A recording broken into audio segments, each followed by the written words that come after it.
our topic is about how schools should be required to teach creationism and intelligent design alongside the theory of evolution.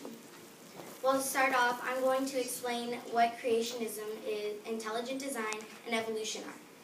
Creationism is the belief that the universe and living organisms originate from specific acts of divine creation, as the biblical account, rather than by natural processes such as evolution.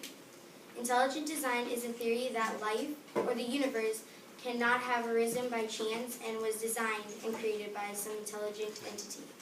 Evolution is the process by which different kinds of living organisms are thought to have developed and diversified from earlier forms during the history of the Earth. Evolution is one of the most validated theories around. The recent study on www.pfa.org have found that 83% of Americans want this theory to be taught.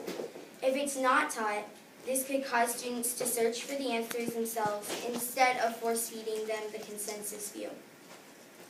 Also, if they just teach evolution, students will believe in that, and we shouldn't force students to focus on one idea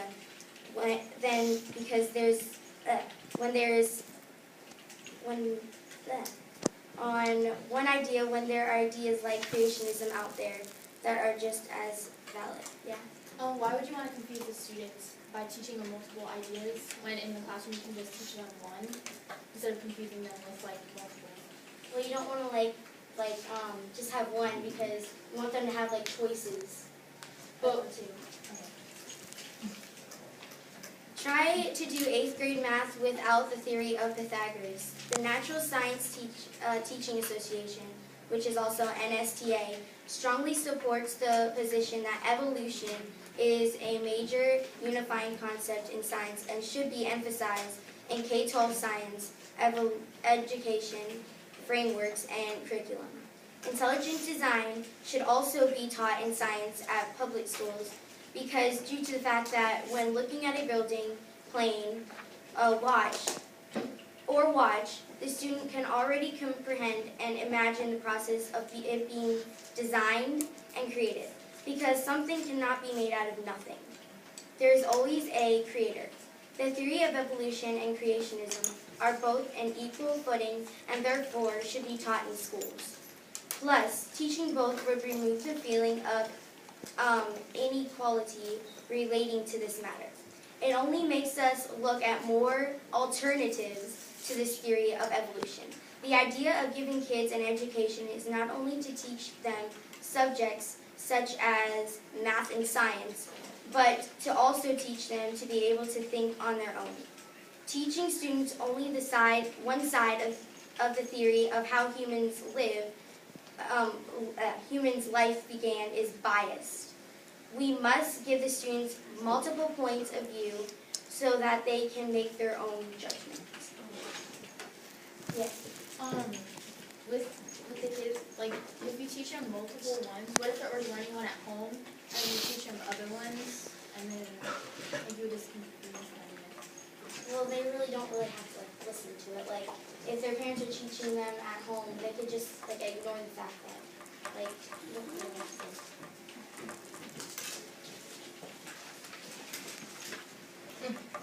Okay.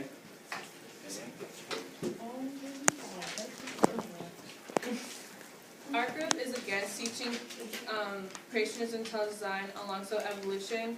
We found that creationists think that the world is only 1,000 years old, which we all know is not true because scientists found rocks to be dated 3.7 billion years old. So that brings up the question, if Earth was only a few thousand years old, how can we find rocks from 3.7 billion years ago? Moving on with our topic, Richard Dawkins believes that we should not push beliefs onto people. We should be focusing on more important things going on today. If we teach creationism in schools, there's going to be a lot of controversy because everyone has their own opinion. To avoid problems like this, we should stay away from teaching creationism. An example of a problem could be if you have a teacher that believes in Muslim and you tell them to teach creationism, they could get uncomfortable or offended. You could also confuse the students with giving them the wrong idea of creationism. Teaching evolution is more than enough because we have some evidence and we have none for creationism. To make a point for creationism, it will take millions of years to get a scientific answer, and it's close to 100%. Staying away from creation is the best way to stay in classes right now. To teach evolution in school is great, but to teach creationism and intelligent design is not. When you teach creation for students, they confuse if they teach something at home. And even if you don't tell them to listen, they still have to take the EOGs. When taking the EOGs, they have to fill in the answers, and if they don't listen in school, they're not going to get the right answers. So teaching creationism is not a right idea in school. Time.